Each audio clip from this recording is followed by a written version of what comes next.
All right, I'm a little early and I'm here alone today for right now, but you know what? I am definitely ready to just get started. I'm using this for the first time on YouTube, and I just really want to make sure this is some time where I'm able to meet you all and to show you who I am, what I'm about, and what plans I have for Vallejo. There was a forum, the Vallejo Chamber of Commerce, just this past Wednesday, the 16th of September, and there were some questions that were asked of us, and I want to expand on that. The thing that I think is partially one of the biggest issues that I'm having is people don't know who I am. People don't know what I'm about. They don't understand my history. So I want to just kind of reintroduce myself. My name is Cornisha Williams-Bailey.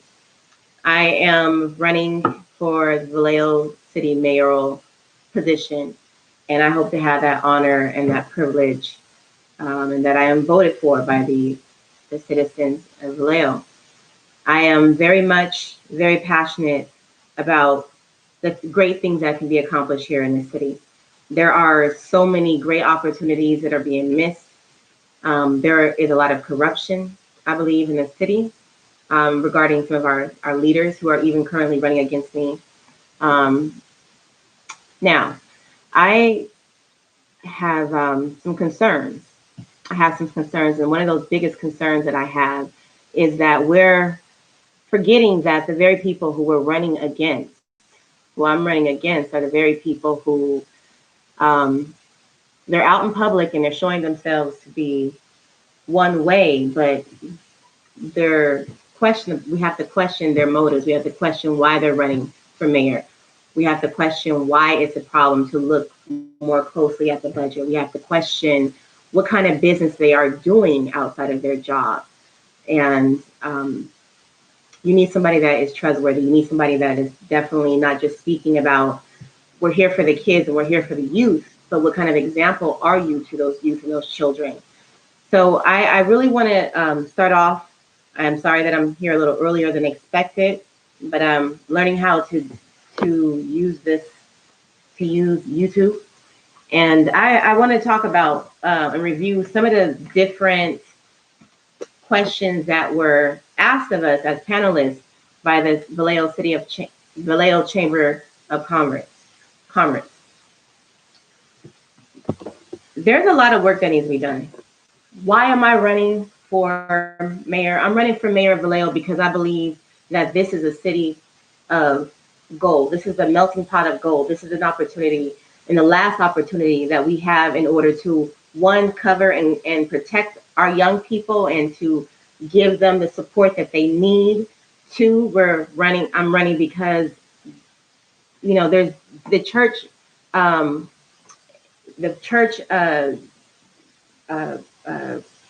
strength here in this city is incredible, and I believe that the churches need to come together and really help the community. I think it can happen. I think some great work was started a few years ago, and this is one of the last cities that definitely has like such a strong spirit, and we want to preserve that. We want to preserve our constitutional rights. We want to preserve our youth and our families. We want to provide hope. We want to provide inspiration. We want to not say that, keep speaking. We want better publicity for this city. We want this city to be known as a light on the hills, a place where people can come and flourish and grow and to contribute more into this city and want to invest here. Those who are families here and those who are people coming in to do business. We want this to be a very welcoming and very economically sound and strengthened community. I am I am very disturbed that we have the leaders that we do. It appears that at times they're even not, they're just not, they're high. Quite frankly, they're high in meetings, in our city council meetings. And that this is the type of leadership that we're heading for and we're heading towards, and that's a problem. How do we say that we want to be better examples to our kids, and these are the things, and this is the type of leadership that we're going to settle for? We have people in positions who say that they're willing and ready to make changes, but that would then imply that Vallejo doesn't have any goodness about it or anything going well for itself, and I would disagree. Vallejo is very rich in talent. Vallejo is very rich in a lot of great business resources that are right here in this city, and we want to tap into them, but they have not been tapped into, and there's been plenty of time to do that. I am sick of the game that is being played that suggests that there's only a couple of people in this race. I'm here, and I'm here to fight. I'm here to win it. I'm here because we definitely there's a lot of promise here, and it has great potential. But to talk was one thing, but to do, I'm a woman of word, not just words. I don't. First of all, I'm not a woman of just words. I'm about action, and everything that I talk about is something that I've done. Like when I say that I can go and pull businesses in to come and do the work right, or provide job and create job opportunities right now, that is exactly what I'm capable of doing because I've done it with Alameda County as an operations manager. There is work that needs to be done for our youth. We're talking about, we're going to look at this a lot more closely, and I'm going to take just a few, maybe about 15, 20 minutes of your time. We're going to go over each of the questions and some of the responses from the other opponents I will respond to. But for right now, let's just go ahead and get started. I want to touch on the very idea about endorsements here in this city. One thing I have come to not rely upon is the idea that I will be endorsed by companies or organizations that are already in a political giant game of, we know this person and we're going to work with this person, despite their answers, despite how well or lack thereof they have answered questions or they've gone around questions. And I can only assume that that's not going to be me. I will likely not give any endorsements. But the thing about it is, I'm not here for the endorsements. I'm here so that you guys can know who I am.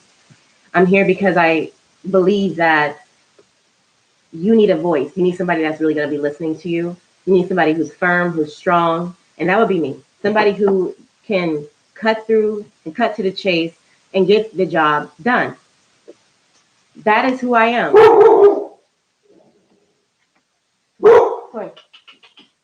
Come here, sit down. That's my dog, my big girl. Sit down. Sorry about that. All right, I am going to take it easy. I'm not going to be uptight. I'm going to try to take it easy here. And we are going to break this all down a little bit. All right, so there's a few things, a few questions. The first question that we came up with the Chamber of Commerce was, what are you going to do to clean up Vallejo? And that, for me, that how I answered that question was, that we definitely want to, one thing that we want to do, let me just answer it right now how I feel. Vallejo needs to be cleaned up in so many different ways. Vallejo needs to be cleaned up as far as a crime. Vallejo needs to be cleaned up as far as corruption. Vallejo needs to be cleaned up as far as the littering and the dumping that is in the city. We need a lot of change. We need not a lot of change, but we need a lot of cleanup, I should say. Change in our cleanup and how we do things. We don't have consistent street sweeping. We have erratic schedules for that. We need to clean up the contracts that are going out to different organizations when we can contract people here in our own city to provide opportunities to our citizens. We need to clean up the crime. We need to clean up any injustices. We have many of them. But the main thing is here that we want to clean up is we want to clean up our economic decline, and that's what we're really having some issues. We should not.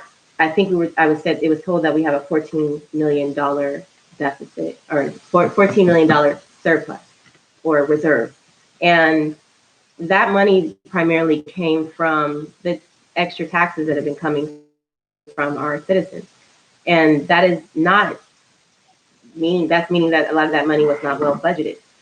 And for me, and I'm going to share this. One thing about me is that makes me stand out from the rest of the opponents is that um, I'm very much conservative in how I spend and how I save, and we need that here. The other thing is what answer for this is that we needed to really invest into our youth. We needed to invest in them, and by doing so, we'll be able. And this is not me thinking theory. This is really me taking my own personal experience and knowing from personal experience that if we invest in our youth, it's possible they will become business owners. Not just our youth, of course. We also want to invest more in our small businesses. Our small businesses need more need more care, and they need us to be and have their back. We need to develop in our business development, our economic development department. We need to make sure that we are there to help people side by side with microloans through them and also through the Chamber of Commerce. We want to create a whole new vision. We want people when they think of Vallejo to think that is the city where things are made. That is the city where we can be doing customer service. We can do tech. We can do mass production. It's a place where it will provide such great opportunity. And when you say create, like we need to create jobs. So creating jobs would just therefore mean that we're going out to different companies, big companies, and we're soliciting them and we're winning them over, saying, hey, you know what, from remotely can bring your business over to us, and we will ensure that you're getting the great citizens or people to work and either from home or within your factories. We want people to bring their businesses here nationwide, from nationally to here. We also want to cut fees and taxes. That's something that I really want to do is make sure that people, and I'm maybe low income and they have business ideas and they really want to get an opportunity to venture out with those ideas. And I've seen this. We talk about Black Lives Matter. We talk about all the issues that the Black community is facing, and my opponents want to put and mark Black Lives Matter on the streets and on the walls of Santa Clara, or in Amador Street, yet they make decisions about these communities without ever tapping into or asking them exactly how can we help you, or really reaching out to help them. And that's the problem. So we're not actually investing into these communities, and that's exactly what I will be doing.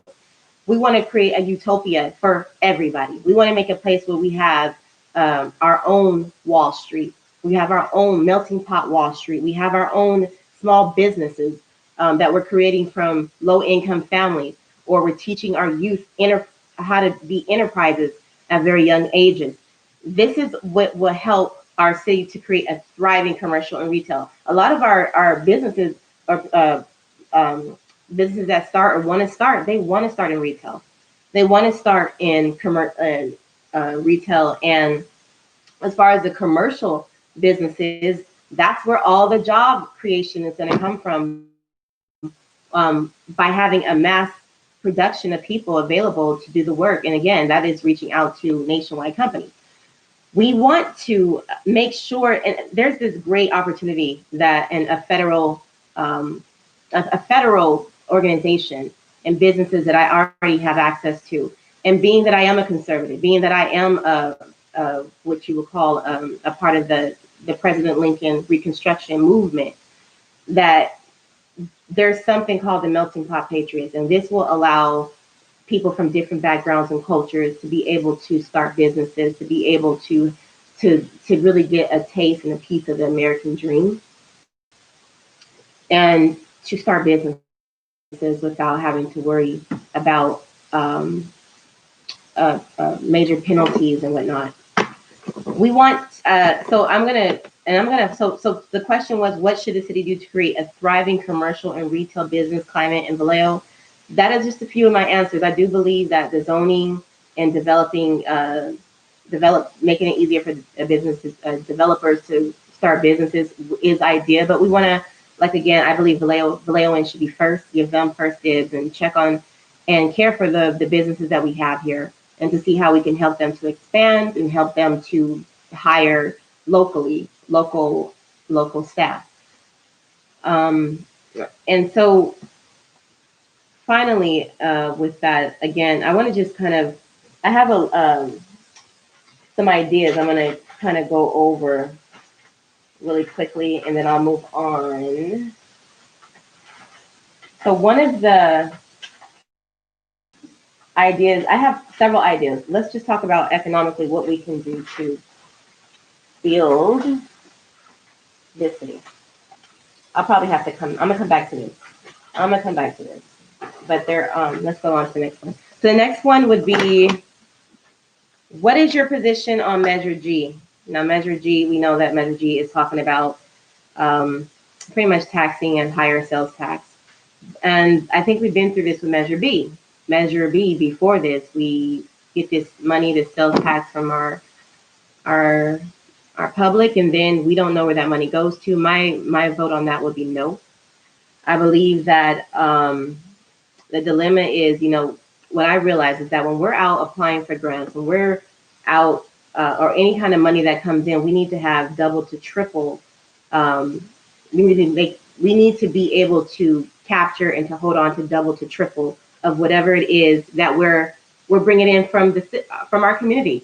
We should not be asking or expecting to use something like Measure G in order to gather and gain money from our citizens, and yet we're not budgeting our funds correctly. We're not managing our money correctly. And I have had a very brief time and short moment to look over the budget, and I'm telling you, there is just and we're going to get more into that on another day, and every day you will see me here to present some more of my findings and my plans. But we definitely want to make sure that we want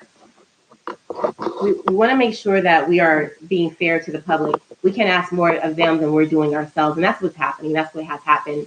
And two of my opponents very much know that they say that there's so much that they could do, and they might have voted no for something or yay for something. However, you say that it's about the public, it's about what the public wants, and it's their vote, but yet you don't make it their vote when you're deciding what to do with that money.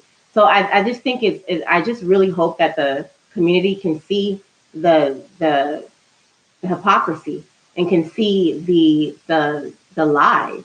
And there's so many of them that it's just hard to catch them all. We need a fact checker for real. And I think it's definitely that I'm going to be that one to do the fact checking here.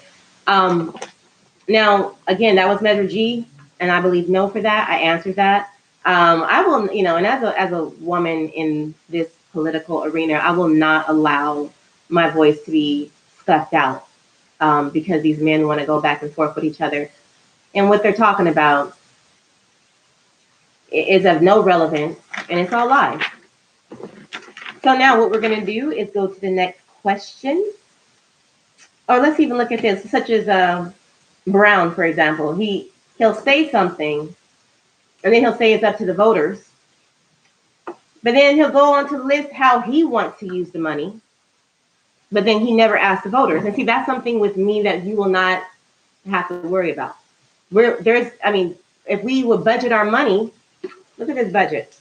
This is pages and pages of just wasted, you can't see that, wasted money. And that is what really bothers me. And a lot of these decisions have been made without the public's opinion. So we need to put more money into how we're going to make sure from marketing and reaching out to the public. That is key. Now, moving on. I want to say something because I think one thing that Hakeem mentioned was that we want to use some of that fund for early childhood education. So we're using that money for early childhood education, but you're not giving specifics as to how the money is being used. And you contradict yourself when you simply say, well, we're going to use it towards this, but you're saying we're going to use it towards early childhood education, but you're not giving a plan, and you've had 2 years to do that. So you're just not genuine, and I really hope that people can see through that. I really hope that people can see that when somebody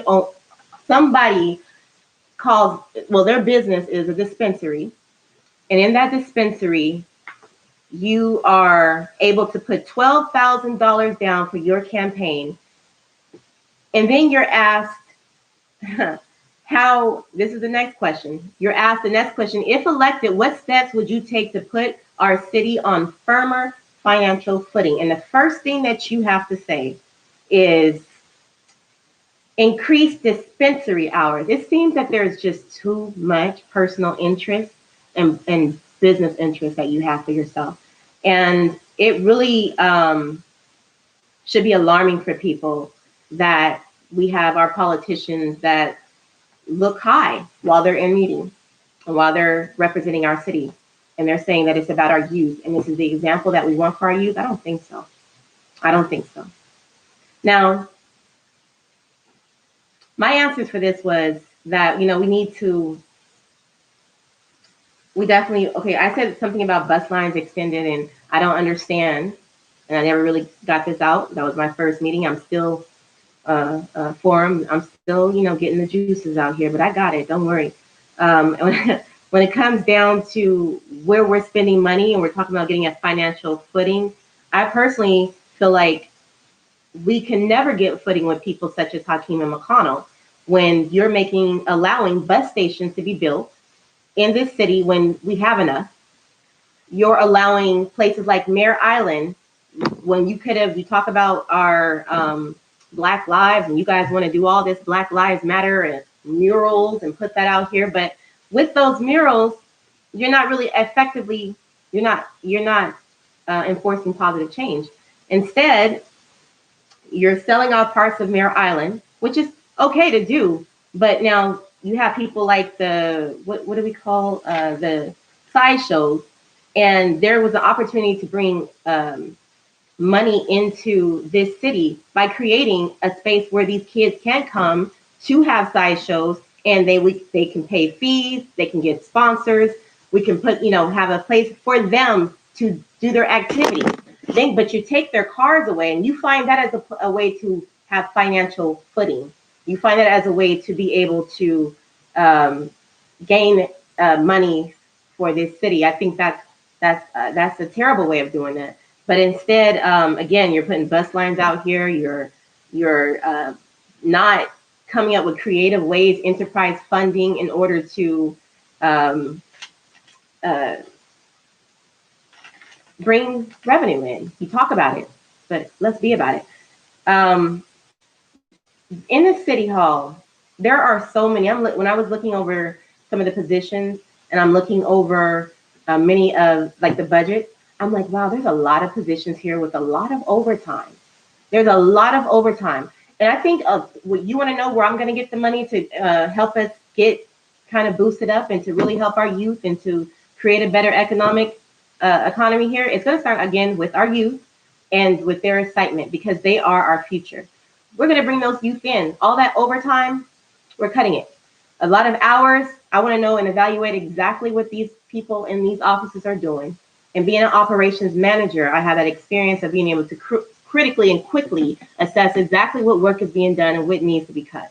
So there probably will be a lot of people who will have short and cut hours, and we'll find people who can contract and do the work for better, do it a little better, and for a little less. One of the issues that we had was, with pensions. The pensions are high, and there are some unused pensions that I believe, we got to be fair. Be fair at all costs. So the people who have unused pensions, We want to reach out to those people. We want to make sure we're being fair, and wherever we have debts or liabilities, we want to take care of those. But when it comes down to if people are actually doing their job and how effectively they're doing it, that is going to be one of the first things I do. And I think that is going to bring a firmer financial footing, as well as small and commercial businesses. Like I'm big on, like I said, analysis and looking at things, but I'm very quick at it. It doesn't take all day, all week, all year to get data to help us understand exactly how well we're doing with our commercial and small businesses. We know that a lot of small businesses are complaining already currently that they are being overlooked and they are not being supported. We want to ask them which ways we can support them and do it. I think we have the resources available that without a cost, much of a cost to us, but we definitely want to build our economic development department within our city. And we want to make those, we want to put people with energy out there and people who have a know-how and energy to do it. Marketing and incentives would be another way to get a great financial footing.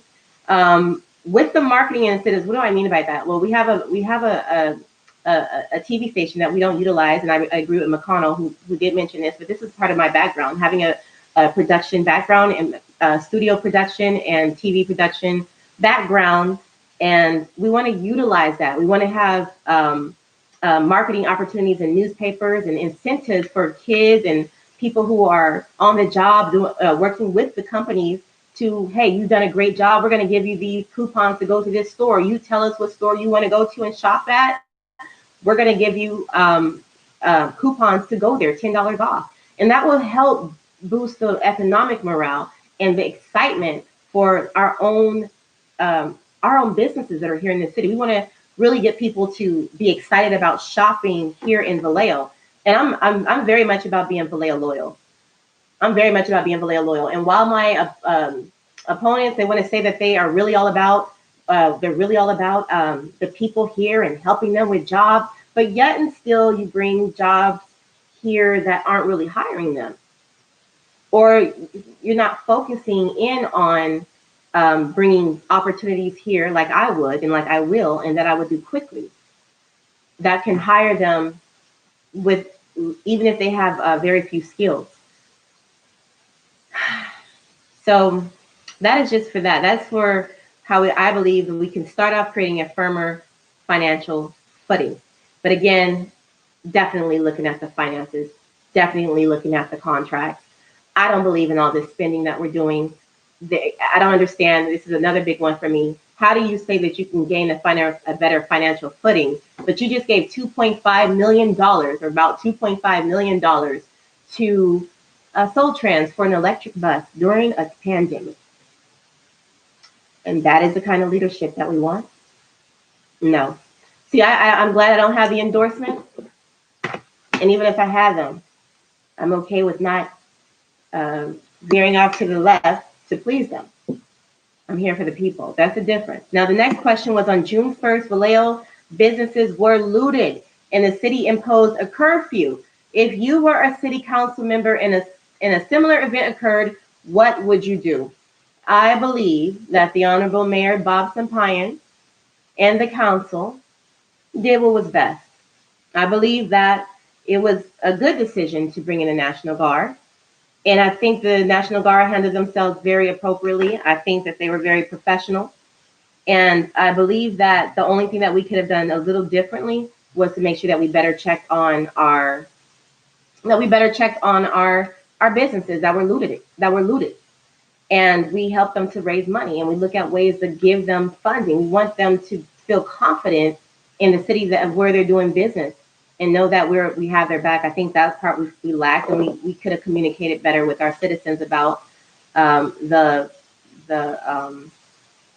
decision to bring in the National Guard. Yes, our police department is overran. It was overran in a situation, but if we would have had together a better preparedness plan, we would have been able to better foresee these things and to deal with them. We're always depending on other people. The management of our police department, we want to get upset with them when something goes wrong, but we're not doing enough to support them. We're not doing enough to help them decompress when they're always on the go. And they never get a chance to come down. And when we have a crisis and things are mishandled, we want to blame the officers.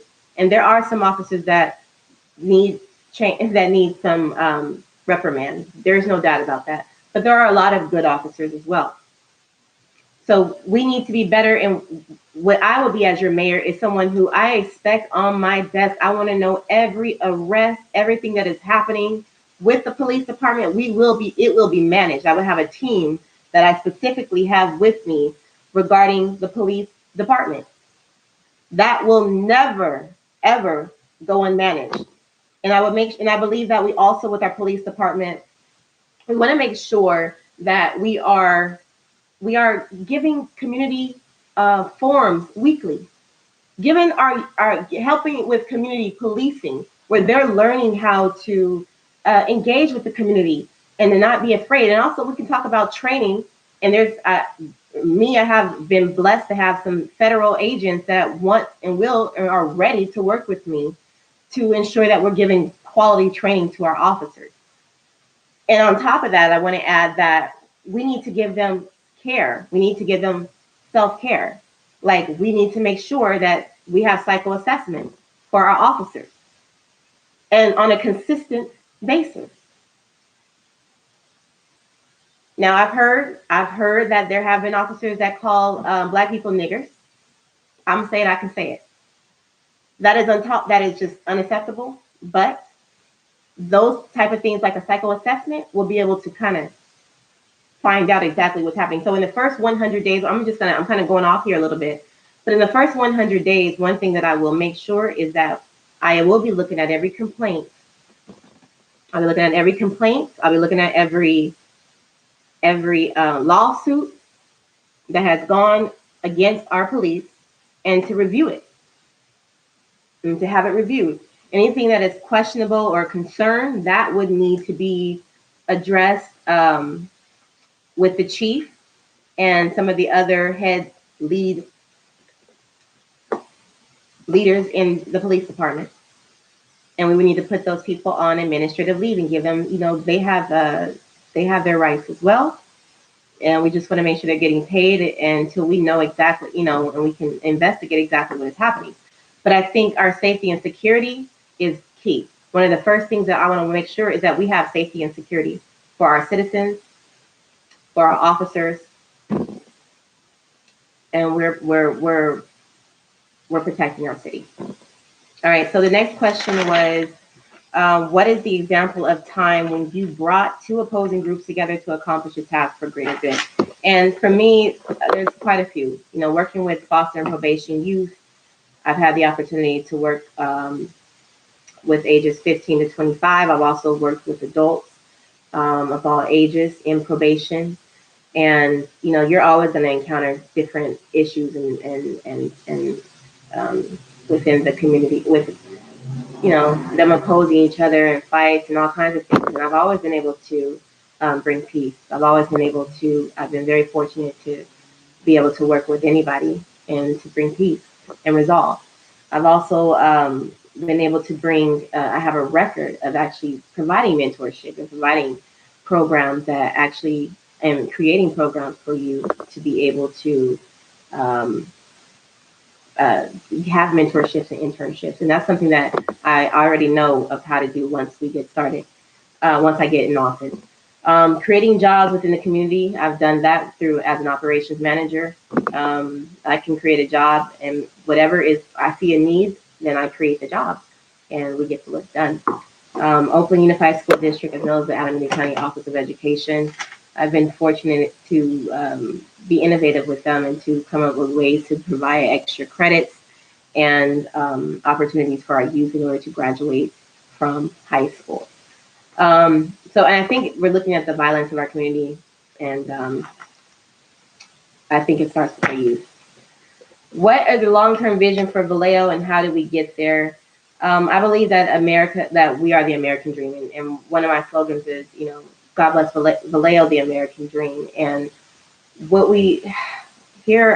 I just see Vallejo as being the epitome of tradition and of legacy.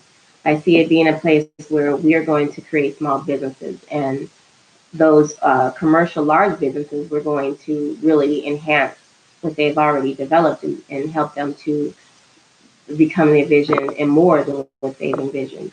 And that will create the dual income. I think dual income and making that a target goal for every household is important. I think that we need to be, like I said, Vallejo loyal. Vallejo loyal meaning that we need to have jobs and create jobs and start businesses again. But we want to become a national hotspot of commerce. We want to make sure that we are being innovative. We want to make sure that we're investing much of our energy into, again, our youth and low income families.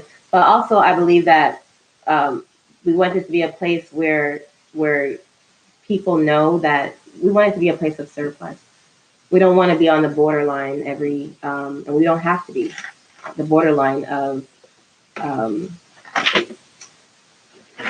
of our budget, and we're barely making it every year. Um, so those are some of the ideas that I have. I really am going to get better at this speaking thing and making sure I present myself more and more. Again, this is my first time live. I only have a few of you, but I'm going to keep pressing. I'm going to keep doing it. I'm going to keep fighting. If you want a fighter, I'm that fighter. If you want somebody who's going to speak for the people, then I'm that person. If you want somebody who's not afraid to pick up challenges and to see them through, that would be me.